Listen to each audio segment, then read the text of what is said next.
Yeah. Hello, ladies and gentlemen. Welcome to Alberta News and Views. Today, Chrystia Freeland is providing us with an update on her economic plan, if there ever was such a thing. The very government that made life so unaffordable for Canadians, created the tent towns, the crimes, the drugs, the housing, all these things the government created, and now they have an economic plan to get us through it. They just need to stop. They need to stop and get out of the way. This press conference was quite long, so the part I'm going to show you right here is just how out of touch she is. Canada has fallen so far that a win now is when you can just afford rent and you can just afford your mortgage. That's where we're at now in Canada. And that's what they think affordability is, living is. Now, I don't know about you, but living to me is having a work-life balance. And I think that's what people are going for in Canada. You know, I think that's why people moved here. That's why we have all these things set up, like social programs. That's why we pay these ridiculous taxes, or we thought this is why we were paying these ridiculous taxes, was to get these services. Well, none of that is there. Okay, life in Canada right now, and sorry to break it to Chrystia Freeland and all you liberal NDP out there, it sucks. It was way better in the 90s. I'm not joking. It was way better in the mid-2000s. Way better. Right now, people are surviving. They're not living. They are surviving. There is a big, big difference. These politicians, and it's all of them, they are so out of touch because they're on the gravy train. They will never, ever know what it is actually like out here. It sucks, and it is dangerous. It is scary. Listen to Chrystia Freeland. Get that nice access to the finance minister. But that aside, as you've talked to these groups, maybe you could tell us, is this a valuable exercise? Do you find it meaningful? Are you learning some new things? Are there some themes emerging? Tell us a little bit about your pre-budget consultations you've been having. Yeah, sure. Actually, that is not a question I was expecting, and I find it hugely valuable. Short answer is yes. Headline, talking to Canadians really helps to understand what Canadians need. I would say that the issues that I am hearing about the most that are front of mind to me are housing. I think the center of people's preoccupations in their daily lives is, am I going to be able to pay for my mortgage? Am I going to be able to afford the rent? And interestingly, even, an older, more affluent Canadian who may not have a mortgage anymore is really worried about, can their kids afford to buy a house? So that's number one, I would say. And then I think that kind of flows into a general concern people have about affordability. I think housing is a really big part of it. Like, if you can afford to pay your mortgage, or if you can afford your rent, your life is basically affordable. But the work Francois Philippe is doing on groceries and food, really essential, and I think goes to the heart of many people's concerns. Third thing is growth. And sometimes in the consultations people talk about growth, but sometimes people just talk about, I want to be sure that I have a good job, and that that I have a job that pays me enough that my family and I can have a good life. So I think those three issues are really connected. I don't think there's anything novel about those being at the heart of Canadians' preoccupations. They are at the heart of our preoccupations. And the final thing I would add is something emerging in the conversations I'm having is a concern around generational opportunity.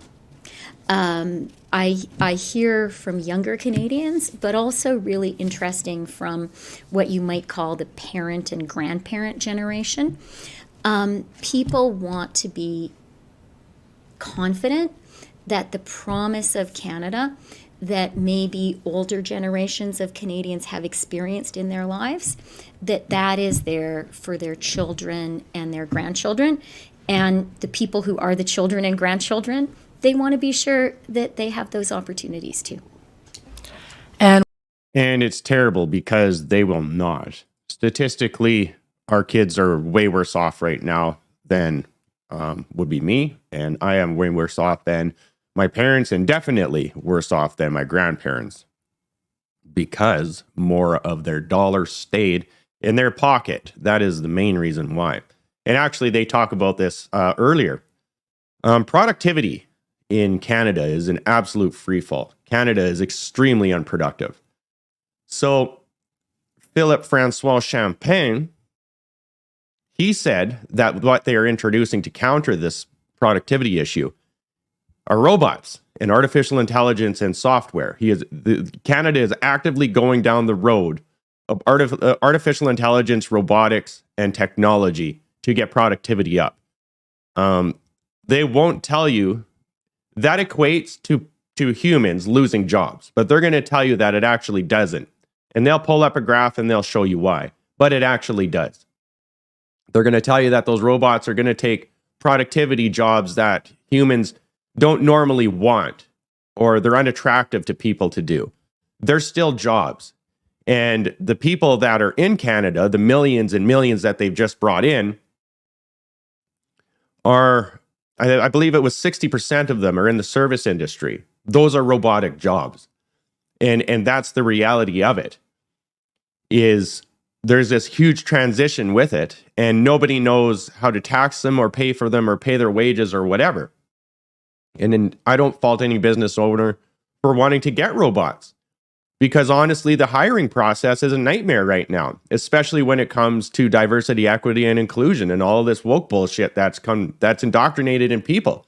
You don't know what you're dealing with now when you're dealing with humans to hire them to do a job. And being in business, I see it every day. I talk to business owners every day. It's a nightmare. They would much rather just hire robots, which is why these huge companies, corporations, are hiring robots. There's been a record amount of robots on order for 2024 and AI software implementation. Now, talking about housing, she says in this interview that housing takes a very long time. Infrastructure takes a very long time to build. That means housing. We've actually built less houses in 2023 than 2022, and projected 2024 less than 2023.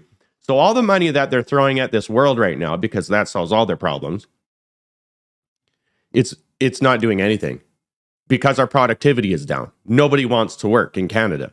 That's what it boils down to, because of taxes. So bring in the robots and the AI. Whatever you do, don't lower those taxes. It's unbelievable, this Canada that we're living in. I'm going to keep you updated as usual. I feel like I'm forgetting. Oh, NATO. Chrystia Freeland was asked once again about NATO. NATO is saying, Canada, you got to pay up. And it's like billions and bazillions of dollars. Chrystia's response to that, again, on top of Trudeau saying the same thing yesterday, is she said, we're doing enough because we're supporting Ukraine. NATO is saying, that's not the deal, Canada. Right now, you are on a military free ride, and it's going to come to an end.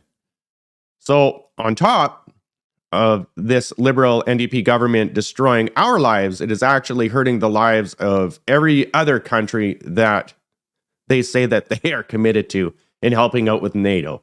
It's unbelievable. Follow me on Substack and Spotify. All of you out there, like, share, and take care.